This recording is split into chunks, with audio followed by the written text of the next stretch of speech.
Dr. Jeremy Weiss here. I'm here with Jerry Nylund. I mean, she's been helping people with their messaging and marketing for decades. I don't want to age you, Jerry, but decades, right? We'll call it experience. And the funny thing is we were chatting and I need to hit record because there's a couple things.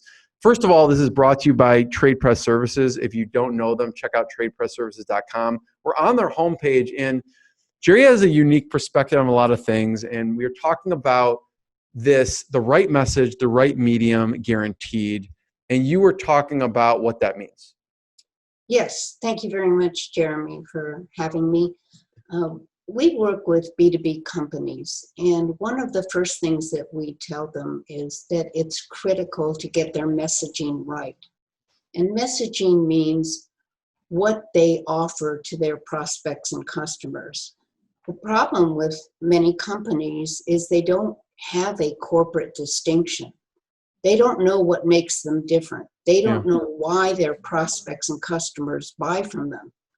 And so as they struggle with trying to figure out what this right message is and what their distinction is, they may come up with something, and yet that distinction may not be meaningful because it doesn't address the pain points that their target audiences are really interested in. So talk about an example of maybe a favorite example or story where you helped a company figure out what that distinction was and the pain points. Because like you said, distinction and serving the industry pain points are both critical. So I'm thinking about an architectural firm that we work with and have worked with for many years, and they do a great job.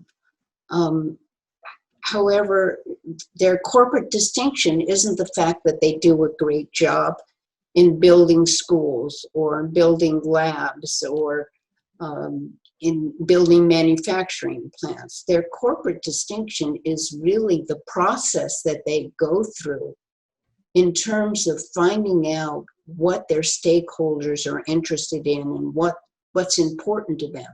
So it's the process of uncovering needs and identifying the ways that people want to receive information, how they collaborate.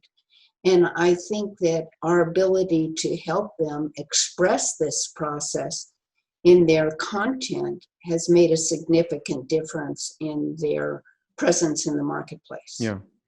And that makes them unique because when the companies are comparing architectural firms, they could all look similar if they don't have a distinct message and a process, right? That's right. You know, it's people who live in buildings, and it's the way they interact, the way they use space that's important. It's not how pretty a building is. It has to be functional and really designed with the right use in mind. Yeah. I'm curious, I've experienced your process. It's very, very thorough and elegant in how you uncover these things and the time you take to do it. Do you remember something that was uncovered in that process with the architectural firm or another company that it was kind of an aha moment for them? Like what? Because sometimes they just do it. That's their process, and they don't think it's unique because they just do that process. What was a part of that process they were doing that you uncovered that was unique as an example? I think it had to do with their business development process and the fact that they wanted to write proposals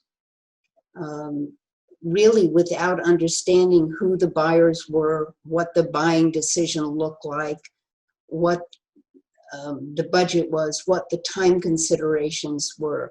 And I think that we helped them to see that and to incorporate that in their business development process. Yeah, so it kind of streamlined and made things more accurate and maybe even more relevant to their potential clients because you helped to draw those things out in the process. Well, yes, and it was really about the relationship building and getting them to see how important building a relationship was before you can solve a problem.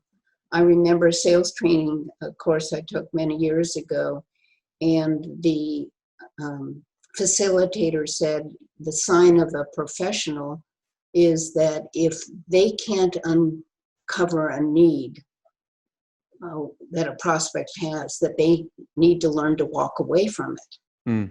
Because if you can't uncover a need, or you don't agree on a need, then there is no reason to be there. Right. You have to walk away. Yeah. So I think that's an important distinction, because you really look at the relationship and what's important to your prospect or your client.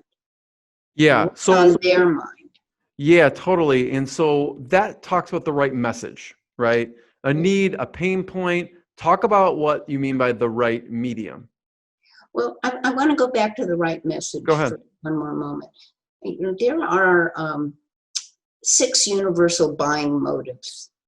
People buy for one or more of these 6 reasons. And that's desire for gain, fear of loss, comfort and convenience, security and protection, pride of ownership, and satisfaction of emotion.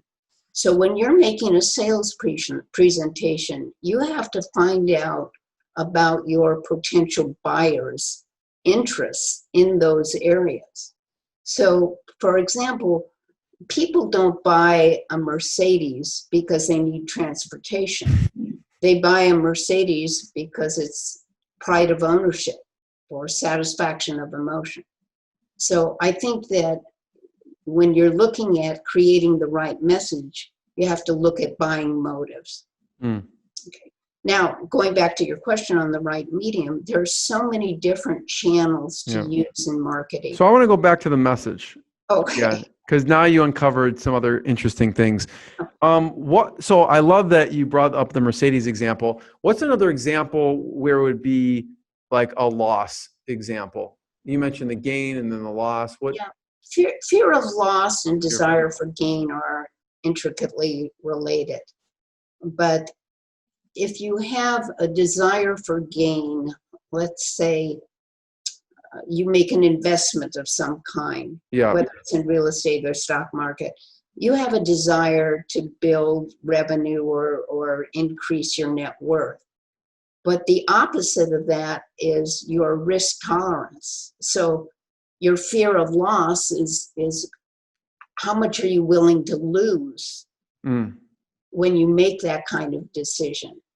Or if you don't upgrade your IT system, are you going to fear losing business because of it, or fear losing a competitive edge? Yeah. So that's where fear of loss comes in. That's a great example, because like, let's say someone's selling a wealth investment, education, piece of education or something. If you don't address, so probably the more items you address on that list, the better. Like if you address, you could make X number of dollars, but also you could just, all you're spending is $100 is a low risk as opposed to maybe a higher risk, right? Mm-hmm. I love it. All right. The right medium. Okay, so the right medium means looking at all of the marketing channels available to you and where your prospects and customers are. What do they tap into? Your website, of course, is one of the most important. So having content that expresses the right messaging on your website is important. And that can be in the form of blog posts or white papers or case studies. Another medium or channel that you might use is published articles. So having bylined articles published in magazines read by your prospects and customers. Another medium would be the national business press, where you send out a press release and it goes to the world because you have broad-based appeal. Another medium or channel would be video or podcasts, whether it's YouTube or Facebook or any of the other social media platforms. So that's another medium. In the days when we did, live events, going to trade shows or hosting seminars or workshops, that's another type of medium to tap into. Yeah. And now, like, I guess we're forced to do online Right. workshops and videos. Uh-huh. First of all, Jerry, thank you. Everyone should check out tradepressservices.com. The right message, the right medium, guaranteed. I really appreciate you sharing your knowledge with me and everyone else. Thank you very much.